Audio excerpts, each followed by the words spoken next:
발 없는 말이 천리를 간다는 말이 있습니다. 그만큼 말로 전해지는 소문이 빠르다는 얘기죠. 그런데 예전에 비해서 요즘은 그 소문의 속도가 더 빨리 전파가 됩니다. 예전에는 사람과 사람이 만나서 말이 말로써 전해져서 소문이 확산됐다면 요즘은 다양한 매체가 있지 않습니까? 모바일이라든지 SNS라든지 지금 여기서 시작된 소문이 몇 초 만에 지구 반대편에도 그 소문이 전파될 수 있습니다. 그렇게 소식이라는 것이 빨리 퍼져나가는 그런 시대 속에서 이 말이 가지고 있는 영향력이라고 하는 것은 점점 더 강하다고 할 수 있습니다. 그런데 소문은 항상 좋은 소문보다는 나쁜 소문이 더 빨리 퍼지는 속성을 가지고 있습니다. 그것은 인간이 악하기 때문에 그렇습니다. 인간의 그 존재성이 악하기 때문에, 죄에 더 익숙하기 때문에 우리는 자꾸 근거 없는 소문, 나쁜 소문인데도 불구하고, 더러운 소문인데도 불구하고, 진위가 분명하지 않은 소문인데도 불구하고 그 소문이 너무나 빠르게 사람들에게 확산이 됩니다. 그래서 요즘은 총알보다 무서운 게 말폭탄이라는 말이 있어요. 총알에 맞아 죽는 사람보다 말폭탄에 죽는 사람들이 더 많다는 얘기입니다. 결국 말은 그 사람 자체이고 그 사람의 입에서 나오는 말이 그 사람의 인격이고 그 사람 자신입니다. 오늘 본문에 보면 3장 2절에 우리가 다 실수가 많으니 말에 실수가 없는 자라면 곧 온전한 사람이라 능히 온몸도 굴레를 씌우느니라 말씀하고 있습니다. 우리가 실수가 많습니다. 여러분 실수가 많지요? 그런데 그 실수 가운데에서도 무엇을 통한 실수가 제일 많아요? 네, 말을 통해서 우리가 실수를 가장 많이 합니다. 그래서 오늘 초대교회 감독이었던 야고보 감독은 이렇게 말하고 있어요. 우리가 말에 있어서 실수가 없으면 그만큼 온전한 사람이다. 그만큼 성숙한 사람이라는 거예요. 말에 실수가 적으면. 그러므로 우리는 우리의 새치혀를 잘 다스려야지 되고 훈련시켜야지 된다는 겁니다.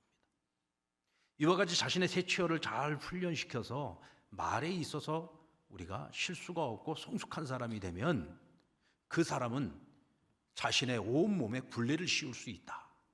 자신의 온몸에 굴레를 씌운다는 이야기는 자신의 삶을 잘 컨트롤할 수 있고 자기의 삶을 잘 다스릴 수 있는 그런 성숙한 인생을 살아갈 수 있다는 겁니다.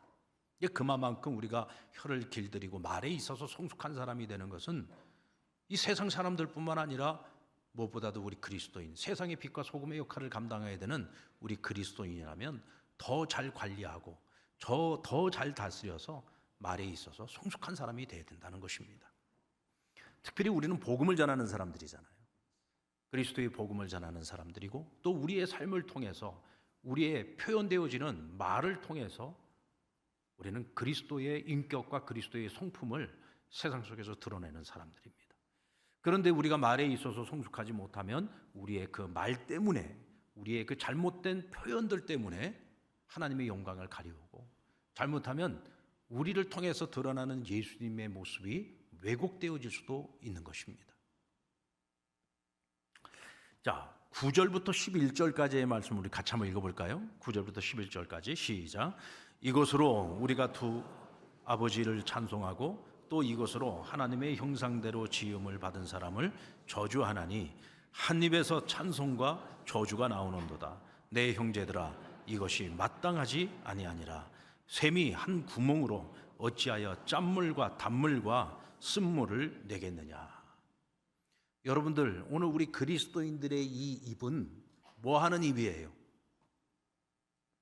찬송하는 입이라 그랬어요. 찬송하는 입, 찬송하는 입술입니다. 기도하는 입이고 기도하는 입술입니다. 그런데 우리가 찬송하고 기도하는 이 입술을 가지고 우리의 입을 통해서 더러운 말들을 쏟아낸다. 추한 말들을 쏟아낸다. 사람들의 마음을 아프게 하고 상처 주고 다른 사람들을 피해보게 만들고 또 그 말로 인해서 사람들 간에 이간질을 하고 사람들을 고통에 빠지게 만들고 하나님께서 더럽다고 하는 그런 말들을 우리가 입으로 날마다 쏟아낸다고 하면 하나님이 이렇게 말씀하시는 거예요. 너희의 입은 찬송하는 입이고 너희의 입은 기도하는 입인데 어떻게 그 입으로 똥물을 토해낼 수 있느냐라고 말씀하고 있는 것입니다. 여러분, 무화과 나무에서 포도 열매를 기대할 수 없죠. 같은 나무여야 그 같은 나무에서 같은 열매를 기대할 수 있는 겁니다. 오늘 우리의 입에서 더러운 말이 나오면 우리의 삶이 더러운 거예요. 내가 더러우니까 내게서 더러운 말이 쏟아져 나오는 것입니다.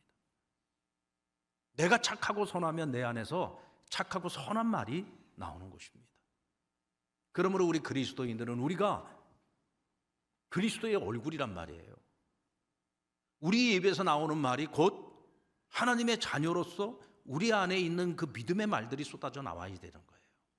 그것이 마땅하고 당연한 것인데, 믿는 자의 입에서, 그리스도인의 입에서 더러운 말이 나온다면, 추한 말이, 악한 말들이 나온다면 그것은 하나님 보시기에 아니라는 것이죠. 잘못되었다는 것이죠.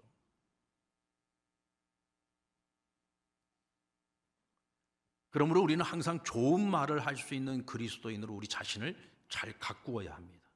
그리고 말하기 전에 항상 먼저 한 번 더 생각해야 돼요. 어떤 사람은 한 번 생각하고 세 번 말을 하더라고요. 그러면 안 되죠. 3번 생각하고 한 번 말할 때 우리가 보다 더 성숙한 말을 할 수 있는 것입니다. 그리고 여러분들, 항상 우리는 나도 모르게 우리 입에서 안 좋은 말들, 남을 험담하고 남을 비판하고 남을 정죄하고 또 사람과 사람 사이의 오해를 불러일으키는 그런 말들을 나도 모르게 내 입에서 나오려고 하면 우리는 바로 어떻게 해야 되느냐? 내 입을 쳐야 됩니다. 자, 여러분들 입을 한번 쳐보세요. 지금 이 순간에도 아니야, 당신의 입을 쳐야지 왜 내 입을 쳐? 이렇게 생각하시는 분들이 있다면 그분이 문제 있는 사람이에요. 내 입을 쳐야 됩니다. 내 입을 치고 이놈의 입 때문에, 요놈의 입 때문에 이렇게 생각을 하고 우리는 빨리, 아 그렇지, 내 입은 찬송하는 입술이지, 내 입은 기도하는 입술이지, 근데 내가 나의 이 입을 가지고 더러운 말들을 쏟아내면 안 되지. 빨리 생각할 수 있어야 됩니다. 아멘입니까? 그래야 우리가 그리스도인답게 말할 수 있는 거예요. 그래야 우리의 말들을 통해서 우리 공동체가 더 건강해질 수 있는 거고, 내가 살아가는 삶의 자리가 더 화평하고 행복해질 수 있는 겁니다. 그렇다면 우리 그리스도인들이 하지 말아야 할 말과 해야 할 말은 무엇인가? 먼저 우리가 하지 말아야 될 말은 구부러진 말과 삐뚤어진 말이라고 했어요. 우리 잠언 4장 24절의 말씀을 보면 구부러진 말을 내 입에서 버리며 삐뚤어진 말을 내 입에서 멀리하라 그랬습니다. 구부러진 말이란 부정적인 말을 하는 거예요. 여러분, 사람이 부정적이면요, 똑같은 것을 보아도 부정적으로 봅니다. 그러니까 내 입에서 나오는 말이 부정적인 말이 나올 수밖에 없는 거예요. 우리가 잘 알고 있는 것처럼 이스라엘 백성들이 애굽에서 나와서 광야를 지나 가데스 바네아에 이르렀습니다. 이제 그곳에서 바라보는 저 가나안 땅, 이제 그 땅에 들어가서 하나님이 약속한 그 땅을 차지해야지 되는데, 그 땅에 들어가기 전에 먼저 우리 각 지파를 대표하는 한 사람씩을 선별해서 그들을 정탐꾼으로 보내자. 정탐을 하고 난 후에 돌아와서 그들이 하는 보고를 듣고 나서 우리가 저 땅을 들어갈 건지 말 건지, 우리가 어느 성읍부터 들어가야 될 건지, 아니면 어떤 길로 가야 할 것인지를 결정하자는 것이었어요. 모세가 그것을 듣고 좋게 여겼습니다. 그래서 가장 특별한 사람들을 뽑아가지고 12명의 정탐꾼을 보낸 겁니다. 근데 그들이 가서 정탐을 하고 돌아와서 보고하는 내용을 들어보니까 두 사람과 10명이 전혀 다른 보고를 하는 거예요. 여호수아와 갈렙 두 사람은 이름이 밝혀지고 있습니다. 이 두 사람은 가서 무엇을 보고 왔습니까? 하나님이 우리에게 약속해 준 젖과 꿀이 흐르는 땅이다. 너무 아름답고 풍요로운 땅이다. 그 땅은 하나님이 우리를 축복하시는 땅이다. 하나님께서 우리를 애굽에서부터 여기까지 안아서 이곳까지 인도하신 것처럼 우리가 믿음을 가지고 그 땅에 들어가면 하나님이 우리와 싸워주셔서 저 땅을 우리에게 허락해 주실 거다. 믿음으로 들어가자. 저들은 우리의 밥이다 라고 얘기를 했습니다. 할렐루야. 믿음의 보고를 한 거죠. 긍정적인 보고를 했습니다. 그런데 10명의 정탐꾼은 갔다 와서 뭐라고 합니까? 풍요로운 땅인 것은 맞다. 그러나 그들의 성읍은 너무 강하다. 너무 견고하다. 우리가 결코 무너뜨릴 수 없는 성읍이다. 그들이 가지고 있는 무기는 너무너무 무시무시해서 우리가 능히 감당할 수가 없다. 그 땅에는 아낙 자손과 같은 거인 족속들이 살고 있어서 마치 그들 앞에서 우리는 메뚜기와 같더라. 우리가 저 땅에 다 들어갔다가는 다 죽게 생겼다. 이러고 와서 부정적인 보고를 한 거예요. 근데 백성들이 누구의 말에 귀를 기울였어요? 여호수아와 갈렙의 믿음의 보고가 아니라 부정적인 보고. 우리가 그들 앞에서 메뚜기와 같다는 얘기를 듣고 마치 사시나무 떨듯이 그들이 떨기 시작합니다. 두려워하기 시작합니다. 하나님이 우리를 여기까지 데려가서 우리를 다 죽게 만드는구나. 하나님은 원망하기 시작하고 모세를 원망하기 시작했습니다. 그 결과가 뭐예요? 하나님이 약속하신 땅 믿음으로 들어가면 하나님이 싸워 그 땅을 차지하게 하실 텐데 그들은 그곳에서 돌아서서 다시 광야로 들어갔어요. 광야에서 40년 동안을 유리방황합니다. 그리고 출애굽 1세대 중에 여호수아와 갈렙 두 사람을 제외한 모든 사람이 광야에서 다 죽어야 했습니다. 우리가 여러분 어떤 마음을 가지고 살아가느냐, 어떤 시각을 가지고 살아가느냐, 어떤 말을 하고 살아가느냐에 따라서 내 인생의 향방이 결정되어지는 것이고 나의 운명뿐만 아니라 함께하는 사람들의 운명까지 결정짓게 되는 거예요. 또 우리의 입장에서도 우리에게 영향을 주는 사람의 이야기를 할 때 이 사람이 긍정적이냐 부정적이냐 우리가 어떤 말에 귀를 기울일 것인가를 잘 선별해서 들을 줄 알아야 됩니다. 분별해서 들어야 될 줄 알아야 됩니다. 요즘 여러분들 어떤 사안에 대해서 사람들이 거기에 대한 자기 생각들을 막 인터넷에 올립니다. 그러면 거기에 또 수많은 사람들이 댓글을 달잖아요. 여러분들 댓글 달아보셨습니까? 댓글을 달 때에도요, 내가 어떤 말에 댓글을 달지를 정하셔야 됩니다. 옳은 말, 바른 말, 긍정적이고 살리는 말에다가 댓글을 달고 좋은 댓글을 달아야지 온갖 쓸데없는 루머와 또 사람을 죽이는 말들에다가 댓글을 다는 거는요, 같이 살인에 동참하는 거예요. 요즘 사람들이 댓글 때문에 상처받고 병에 들고 심지어는 죽는 사람들까지도 생기지 않습니까? 내가 직접 말하지는 않았지만 내가 다른 그 댓글 하나 때문에 그 댓글에 상처받은 사람이 스스로 목숨을 끊는다면 그건 우리가 살인을 저지르는 거예요. 살인. 나는 그저 뭐 내 생각을 하나 던졌을 뿐인데 내가 던진 그 말 한마디, 내가 던진 그 생각 하나에 누군가는 죽을 수도 있다는 사실을 기억해야 됩니다. 그러니까 하나님께서 우리에게 그 책임을 안 물을까요? 아니요. 나는 그냥 생각 없이 남들도 다 하는 거니까 나도 한번 그냥 돌을 던져본 건데 아니요. 그 돌에 맞아서 그 사람이 죽은 거예요. 내가 말로 내뱉어야만 말이 아니란 말입니다. 내 생각을 가지고 글을 썼을 때 그 작은 글 한 줄에도 누군가는 영향을 받아서 죽을 수 있는 거고 내가 기록한 한 줄이 누군가에게는 위로가 되고 소망이 되어서 죽으려고 했던 사람을 살리기도 하는 거예요.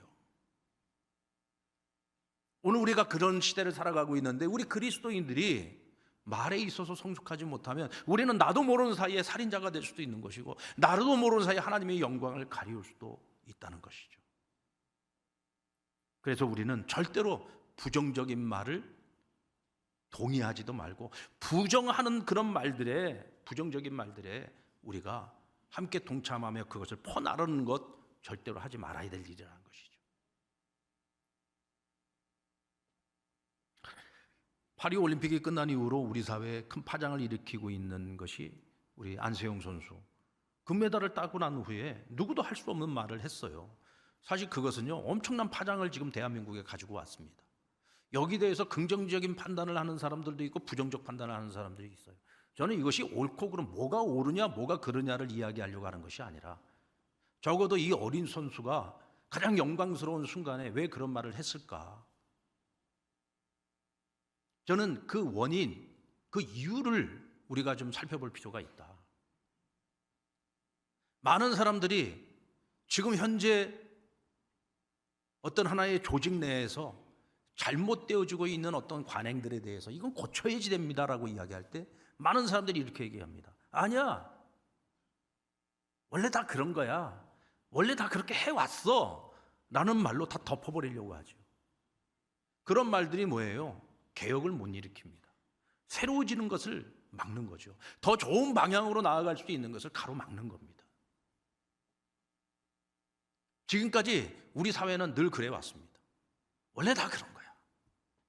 특히 기성세대는 또 새로운 세대가 가지고 있는 뭔가 발전적인 생각에 대해서 항상 원래 다 그런 거야 라고 눌러버렸죠.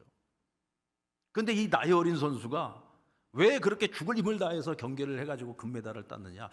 그래야 내가 하는 이 말 한마디가 힘을 가질 수 있기 때문에 자기는 이 말 한마디를 하고 싶어서 이 말이 힘을 가지고 영향력을 갖게 하도록 하기 위해서 자기는 죽을 힘을 다해서 훈련을 했고 이 경기에서도 죽을 힘을 다해서 경기를 해서 금목걸이를 받게 됐다는 거예요. 생각만 가지고 있는 것이 아니라 이 생각이 옳은 생각이라면 이 생각이 이 사회에 영향을 미쳐서 세상이 달라지고 세상이 변화되는 일에 자기를 희생하겠다는 거예요. 사실 이 일 때문에 지금 이 선수가, 이 나이 어린 선수가 지금 얼마나 힘들겠습니까? 또 얼마나 많은 사람들이 응원을 해주는 사람들도 있지만 거기다가 온갖 저주와 욕설을 퍼부어대는 사람들도 있지 않겠습니까? 그럼에도 불구하고 용기를 가지고 이와 같은 일을 했다는 것 자체가 정말 우리가 다시 한번 생각을 해야지 되는 부분이라고 생각합니다. 10명의 정탐꾼의 말에 왜 이스라엘 백성들은 동조했을까요? 우리가 흔히 말하는 다수결이죠.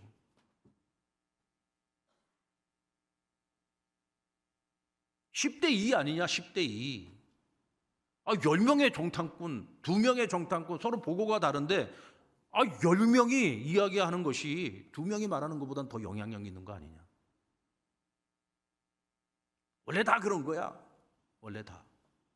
근데 여러분 잘 생각해 보세요. 세상이 좋은 방향으로 발전하고 뭔가 새로워질 때 다수에 의해서 그것이 변화된 것이 아닙니다. 정말 믿음을 가지고 정말 어떤 희생적이고 발전적인 것을 위해서 자기를 희생할 줄 아는 그런 사람들, 그리고 새로운 세상을 꿈꾸면서 그것을 위해서 자기를 희생하고 끊임없이 도전하고 모험하는 사람들, 다수가 아니라 그런 소수에 의해서 세상은 언제나 건강한 물줄기로 더 나은 발전을 위해서 그렇게 새로워지는 방향으로 나아갈 수 있었다는 거죠. 여러분, 다수결의 원칙은 민주주의 원칙인데 그것이 꼭 좋은 것만은 아닙니다. 그것은 보편적인 세상을 만들어가는 데는 도움이 될 수 있지만 세상이 더 나은 방향으로 나아가는 데 도움이 되지는 않습니다. 왜냐하면 사람들은 항상 원래 다 그런 거야 라는 말로 그저 쉽게 편하게 가고 싶어 하기 때문에 그렇습니다. 오늘 우리 그리스도인들은 믿음의 눈을 가지고 이 세상을 바라볼 때에도 긍정적인 눈을 가지고 모든 사람들이 절망하고 낙심하고 부정적인 말을 할 때 우리는 희망을 말할 수 있는 사람들이 되어야 됩니다. 그래야 우리가 세상에 빛이 되고 세상의 소금이 될 수 있는 거죠. 그리고 삐뚤어진 말이라고 하는 것은 비난하고 비판하는 말이면서 오해를 불러오는 말이라고 할 수 있습니다. 여러분, 모세가 구스 여자를 취한 일을 가지고 그의 형제였던 미디안과 아론이 비방을 하고 비판을 합니다. 그런데 하나님께서 그걸 기쁘게 여기지 않으셨어요. 그래서 아마도 이 일에 있어서 미리암이 이것을 주도했던 것 같아요. 그러니까 하나님께서 미리암을 치시는데 온몸에 문둥병이 발하게 됩니다. 그러니까 모세가 그 또 미리암을 위해서 하나님 앞에 중보하며 기도할 때 하나님께서 모세의 기도를 들으시고 미리암을 고쳐주십니다. 그 왜 하나님께서는 이 두 사람이 모세가 구스 여인을 취한 것을 가지고 비난하는데 이토록 하나님께서 그들을 책망하시고 징계하신 걸까요? 이방 여인을 취한 일입니다. 그러나 여러분, 우리가 정확하게 알아야 되는 것은 비록 이 여인이 이방 여인이긴 하지만 이 여인은 애굽에서 그들이 출애굽하여 나올 때 애굽에서 함께 따라와서 이스라엘의 한 일원이 된 여인이에요. 다시 말하면 신분 세탁을 한 여인입니다. 그런데 왜 이 일을 가지고서 이 두 사람이 비난하고 비방을 했는가? 그 근본적인 이유를 살펴보면 민수기 12장 2절에 이렇게 말하고 있어요. 그들이 이르되 여호와께서 모세와만 말씀하셨느냐 우리와도 말씀하지 아니하셨느냐 하며 여호와께서 이 말을 들으셨더라. 이게 무슨 얘기예요? 니나 내나 뭐가 다를 것이냐? 우리도 하나님의 말씀을 듣고 너도 하나님의 말씀을 듣고 너만 하나님의 말씀을 너만 하나님과 대면하는 것이 아니라 우리도 하나님 말씀 듣고 우리도 하나님과 대면한다. 당신만이 지도자가 아니야. 우리도 지도자야. 한마디로 말해서 모세를 시기 질투한 겁니다.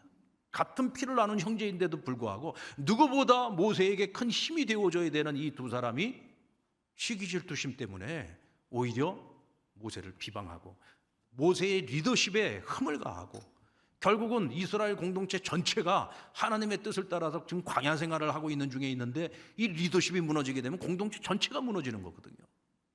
그러니까 하나님께서 이것을 기쁘게 여기지 아니하시고 오히려 그들을 책망하셨던 것입니다. 오히려 하나님께서는 모세를 변호해 주십니다. 3절, 7절, 8절 말씀해 보면 이 사람 모세는 온유함이 지면에 모든 사람보다 더하다라고 말씀하십니다. 7절에 보면 내 종 모세와는 그렇지 아니하니 그는 내 온 집에 충성하였습니다 라고 말하고 있어요. 8절에서는 그와는 내가 대면하여 명백히 말하고 은밀한 말로 하지 아니하며 그는 또 여호와의 형상을 보거늘 너희가 어찌하여 내 종 모세 비방하기를 두려워하지 아니하느냐라고 말씀하고 있습니다. 오늘 우리는 여기서 하나님께서 비방하고 비판하고 있는 이 사람들을 지금 책망하고 있는 이유는 특별히 모세를 겨냥했기 때문이 아니다. 오늘 우리가 여기서 알 수 있는 하나님의 그 생각과 하나님의 뜻이 뭔가를 우리가 알아야 돼요. 그 대상이 누구가 되었든 하나님께서는 누군가를 비방하는 일, 비판하는 일을 기뻐하시지 않는다는 겁니다. 여러분, 칭찬은 얼마든지 하셔도 됩니다. 좋은 일을 찾아내가지고 어떤 좋은 일에 대해서도 우리가 열심히 알리고 그 일을 사람들에게 많이 알려서 또 그 사람이 돋보이게 만들고 그 사람을 위로해주고 격려해주고 칭찬하는 일 얼마든지 하셔요. 왜? 그것은 그들에게 유익한 일이기 때문에 그렇습니다. 그러나 비방하고 비판하는 일은 누군가를 죽이는 거예요. 누군가를 아프게 만드는 겁니다. 누군가를 상처받게 만드는 거예요. 누군가로부터 오해를 받게 만드는 겁니다. 우리는 절대로 그런 입술이 되면 안 돼요. 그건 하나님께 책망받을 일이죠. 하나님이 기뻐하시지 않습니다. 예수님께서도 말씀하셨잖아요. 너희는 비판하지 말라. 너희가 하는 그 비판으로 너희가 비판을 받을 것이라고 말씀하셨어요. 여러분, 내가 누군가를 비판한다는 것은 내 안에 자기 의가 있다는 거예요. 하나님이 가장 싫어하는 것이 그것 아닙니까? 자기 의를 가지고 누군가를 판단하고 누군가를 비판하고 정죄하는 것, 이건 하나님이 가장 싫어하시는 일입니다. 오늘날 수많은 말폭탄들이 수많은 사람을 죽음에 이르기도 합니다. 여러분, 자칫 잘못하면 나도 모르는 사이에 내가 살인자가 될 수 있다는 사실을 기억하셔야 돼요. 어떠한 모습으로든 우리는 긍정의 말, 사람을 살리는 말, 좋은 말을 해야지 되는 거예요. 그래야 우리가 좋은 영향을 미치는 그리스도인이 될 수 있습니다. 자, 그럼 우리가 해야 하는 말은 뭘까요? 우리 그리스도인들이 꼭 해야 하는 말. 첫째는 살리는 말이에요. 여러분, 우리는 복음으로 말미암아 사는 인생을 살아가고 있잖아요. 죽어야 하고 하나님의 심판을 받아야 될 우리가 예수 그리스도로 말미암아 하나님의 말씀으로 인하여 오늘 우리는 새 생명을 얻고 사는 인생을 살아가고 있잖아요. 그래서 우리는 절대로 죽이는 말을 하면 안 됩니다. 사람을 살리는 말을 해야 돼요. 여러분, 살인보다 더 무서운 게 뭐냐면 사람의 기를 죽이는 겁니다. 자녀의 기를 죽이고 남편의 기를 죽이고 아내의 기를 죽이고 가장 사랑해야 되고 기를 살려줘야 될 사람들의 기를 우리가 나도 모르는 잘못된 말 습관 때문에 우리가 사람의 기를 죽이는 경우가 많이 있어요. 자꾸 내 자녀를 이웃집 자녀하고 비교해서 쟤는 저렇게 공부 잘하는데 왜 너는 공부 요거밖에 못하냐. 사람이요, 다 분량이 있는 겁니다. 그리고 옆집 그 아이는요, 부모가 좋은 머리를 물려줘서 공부 잘하는 거예요. 내 자식이 이만큼 공부하는 거 내가 그만큼밖에 머리를 못 물려주는 거예요. 그건 내 탓인 것이지 내 자식 탓이 아닌 겁니다. 그냥 공부를 열심히 하라는 말만 하면 되는데 왜 꼭 비교를 해가지고 애 기를 죽여놓느냐. 왜 자꾸 옆집 아내하고 내 아내를 비교를 합니까? 너도 살 좀 빼라. 살을 뭐 빼기 싫어서 안 빠집니까? 살을 빼려고 노력을 하는데도 안 빠지는 걸 어떻게 할 겁니까? 그렇잖아요. 왜 살이 빠져야만 좋은 겁니까? 저는 저희 아내 보고 그럽니다. 당신은 살도 아까우니까 절대로 빼지 마라. 절대로 빼지 마. 나는 본래부터 마른 사람 싫어한다. 통통한 사람을 좋아한다. 절대로 살 빼려고 하지 마라. 여러분, 이렇게 얘기 한번 해보세요. 그러면 스스로 빼려고 노력합니다. 스스로 빼려고 노력을 하죠. 자꾸 살쪘다 옆집 여자 봐라 저렇게 나시는데 너 왜 다시 살이 찌냐. 그러면은요, 오기가 나서 더 살 안 뺍니다. 사람 마음이라는 게 그렇거든요. 자꾸 옆집 남편하고 비교를 해가지고 옆집 남자는 돈도 잘 버는 당신은 왜 이거밖에 못 버냐. 그건 기죽이는 거거든요. 그건 죽이는 말이에요. 우리 그리스도인들은 절대로 그렇게 죽이는 말을 하고 살면 안 돼요.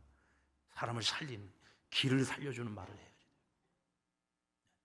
아까도 말한 것처럼 칭찬은 얼마든지 하시란 말이에요.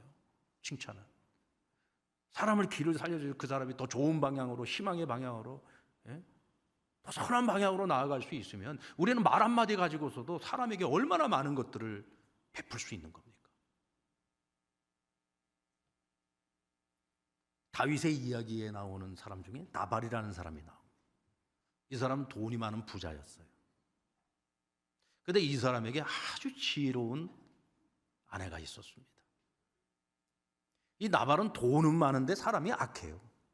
돈밖에 모르는 사람이에요. 자기밖에 모르는 사람이에요. 은혜를 입어도 그 은혜를 선으로 갚는 것이 아니라 악으로 갚는 사람이었습니다. 한때 다윗과 그의 군사들이 그 집에 목자들이 많고 양떼들이 많은데 그곳에 도적들이 창궐했어요. 이게 이 다윗의 군사들이 그들을 보호해 줬습니다. 얼마나 큰 은혜를 입은 겁니까? 털을 깎는 때가 되었어요. 농사 짓는 사람들에게는 추수 때가 된 거죠. 이때는 다 마음이 넉넉해지잖아요. 이제 얼마 안 있으면 추석인데 우리가 추석 때 되면은 그래도 다들 마음이 좀 넉넉해지잖아요. 회사에서 보너스도 나오고. 다윗이 그전에는 손을 벌리지 않다가 이게 털 깎는 시기가 돼서 좀 풍요로운 시대가 되니까 우리에게 좀 먹을 것 좀 줬으면 좋겠다. 뭐 큰 거를 바란 것도 아닙니다. 작은 은혜를 구한 거죠. 근데 이 나발이라는 사람이 은혜를 은혜로 갚는 것이 아니라 오히려 은혜를 악으로 갚았어요. 오히려 그런 다윗을 모욕하고 조롱합니다. 그 말을 전해 들은 다윗이 갑자기 그냥 혈기가 확 끌어올라가지고 군사들을 이끌고 나발을 죽이러 갑니다. 근데 나발만 죽이는 것이 아니라 나발 집안에 있는 모든 남자들을 다 죽여버리겠다고 아예 마음을 단단히 먹고 달려갑니다. 근데 그 소식을 아비가일이 전해 들었어요. 아비가일이 깜짝 놀라요. 잘못하면 이 집 남자들 다 죽게 생겼단 말이죠. 그래서 떡과 고기를 준비를 해가지고 다윗이 오는 그 길목을 지키고 있다가 다윗을 설득을 합니다. 근데 그 설득에 다윗이 복수의 칼날을 내려놓고 돌아가게 되죠. 한마디로 말해서 이 여인은 사람을 살리는 말을 가지고 있는 여인이에요. 그만큼 지혜로운 여인이었다는 거예요. 그럼 대체 어떤 말로 이 다윗을 마음을 바꿔놨을까요? 다윗에게 이렇게 말했습니다. 내 남편 나발은 정말 불량한 사람입니다. 어리석고 미련한 사람입니다. 그런데 당신은 하나님의 사람 아닙니까? 당신은 하나님이 기뻐하는 자 아닙니까? 언젠가는 하나님께서 당신을 이 나라의 왕으로 세울 자인데 왜 당신 같은 분이 저렇게 어리석고 미련하고 저 불량한 사람의 피를 당신 손에 묻히려고 하십니까? 그 얘기를 딱 들어보니까 다윗이 설득이 되는 거예요. 순간적으로 내가 이 분노를 참지 못했구나. 하마터면 내가 죄 없는 자들까지 죽여서 나중에 평생 후회할 일을 저지를 뻔했구나. 그걸 깨달은 겁니다.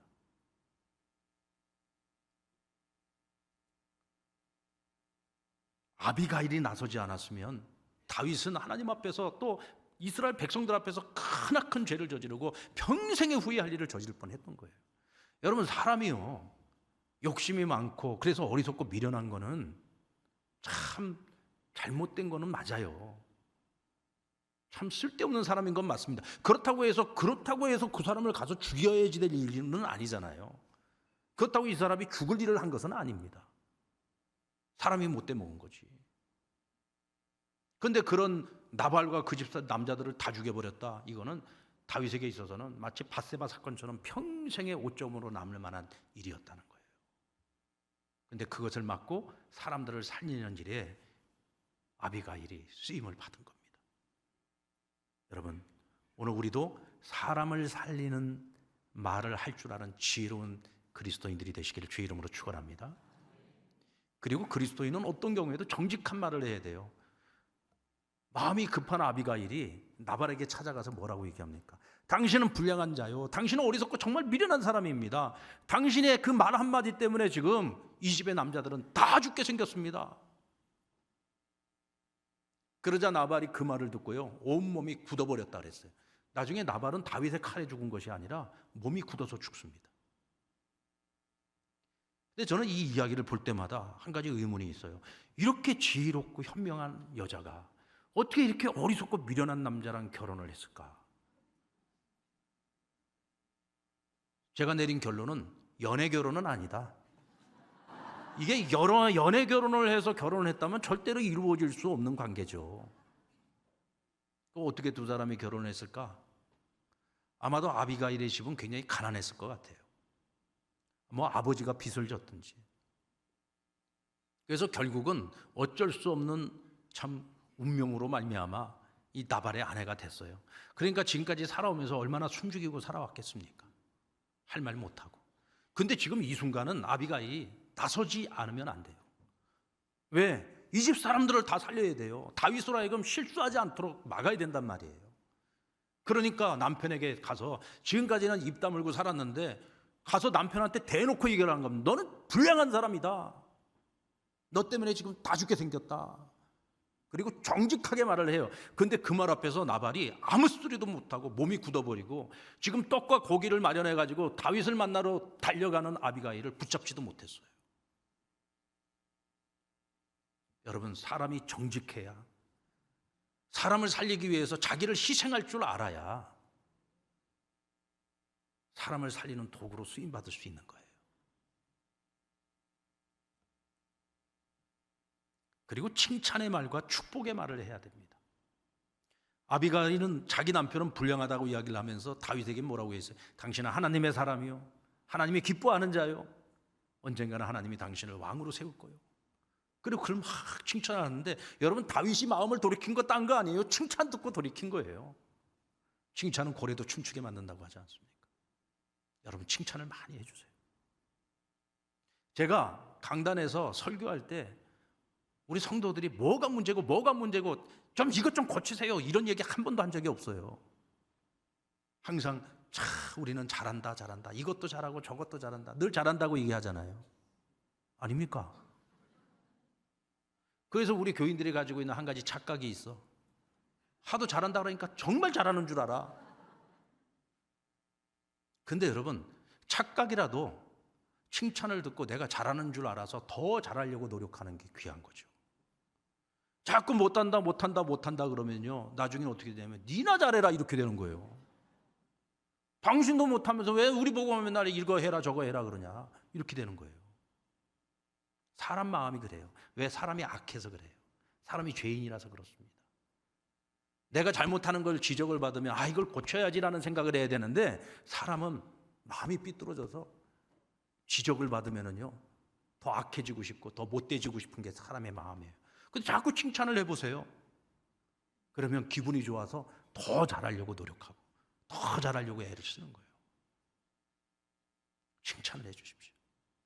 그리고 우리 믿는 사람들은 위로와 격려의 말을 할 줄 알아야 돼요. 사실 다윗은 지금 이 시기가 가장 힘들고 어려운 시기였어요. 도망 다니는 시기였고, 오죽하면 나발 같은 사람한테 가서 식량을 구하려고 했겠습니까? 가장 비참한 때였단 말이죠. 그런데 아비가일이 와서 엄청난 위로를 준 거예요. 사실 지금 다윗에게 가장 큰 위로는 뭐냐면, 하나님이 지금 나와 함께 하신다, 하나님 나를 위로해 주신다, 오늘도 하나님 나를 돕고 계신다, 그걸 확신하는 거였습니다. 그런데 아비가일을 통해서 그 확신을 얻은 거예요. 나중에 다윗이 이렇게 고백을 해요. 사무엘상 25장 32절로 33절 말씀, 우리 같이 한번 읽어보겠습니다. 시작. 다윗이 아비가일에게 이르되 오늘 너를 보내어 나를 영접하게 하신 이스라엘의 하나님 여호와를 찬송할지로다. 또 내 지혜를 칭찬할지며 또 내게 복이 있을지로다. 오늘 내가 피를 흘릴 것과 친히 복수하는 것을 내가 막았도다. 그러니까 너를 나에게 보낸 것이 누구냐? 하나님이 너를 나에게 보내셨다. 그래서 너를 통해서 나로 하여금 죄 지을 것을 막으셨다, 이렇게 고백을 하는 거예요. 그러니까 내가 죄를 짓지 않은 것도 감사하지만 나를 죄 짓지 않도록 하신 분이 누구다? 하나님이시다. 근데 하나님이 누구를 사용했어요? 아비가일을 사용하신 거예요. 여러분, 오늘 저와 여러분이 아비가일처럼 그렇게 쓰임받아야 되는 거예요. 아멘. 저와 여러분이 그렇게 쓰임받아야 되는 거예요. 누군가에게 유익함이 되어줄 수 있는 그런 존재가 되어야 되는 거예요. 누군가가 죽으려고 했는데 그 사람을 살려주는 사람이 되어야 되는 거예요. 누군가가 좌절하고 절망하고 낙심해서 모든 걸 포기하고 있을 때 아니다, 할 수 있다고 격려해주고 이렇게 세워줄 수 있는 사람이 되어야 된단 말이죠. 우리가 지난주에 우리 결단 찬양으로 함께 불렀던 그 찬양을 제가 처음 이 찬양을 듣고 제가 너무 위로를 받았어요. 이 찬양을 들으면서 너무 제가 힘을 얻었어요.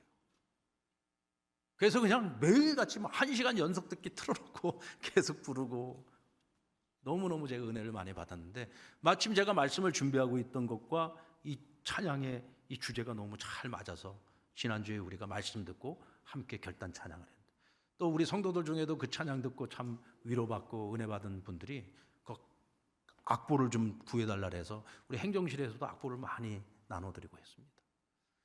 지난주 한 주간 동안에도 태국에 우리 김장원 선교사님이라고 우리 상량교회도 여러 번 다녀가시고 우리 의료문화 선교팀도 다녀왔는데 이제 그곳에 가서 우리가 지난번에 짓고 있었던 그 건물 완공된 것도 보고 또 저희 교회에서 75인치 TV를 학교의 교실마다 10대를 해드렸어요. 그것도 가서 다 보고 제가 가서 제가 여러분들을 대표해서 얼마나 칭찬을 많이 듣고 왔는지 모릅니다. 5개 교회 목사님들이 함께 갔다 왔는데 아유 제가 막 얼마나 그냥 어깨가 올라가는지 제가 겸손하려고 무진장 노력을 했습니다. 무진장 노력을 하면서 이 TV가 500만 원짜리라고 제가 얘기를 하고 참 그러면서 제가 참 우리 상랑교회 성도들이 얼마나 참 많이 애써주시고 수고해서 선교지의 그 학생들이 우리보다 더 좋은 TV를 보면서 공부를 하고 있더라고요. 얼마나 감사했는지 모릅니다. 그래서 제가 그곳에 가서도 계속 그 찬양 틀어놓고 목사님들하고 같이 듣고 같이 찬양하고 참 은혜를 많이 받았어요. 그 가사의 내용들을 보면 그죠. 그대 폭풍 속을 걷고 있을 때 비바람을 마주해야 될 때 불빛조차 보이지 않아도 그대 혼자 걷지 않는 거예요. 그대 혼자 걷지 않을 거예요. 여러분 우리가 살다 보면 정말 내가 혼자 걷고 있는 것 같은 그런 외로움이 찾아올 때도 있고 고독이 찾아올 때도 있고 절망과 낙심이 찾아올 때가 있잖아요. 근데 하나님께서 우리에게 말씀하시는 음성으로 들렸습니다. 야, 이창교 목사야, 너 혼자 걷고 있지 않잖아.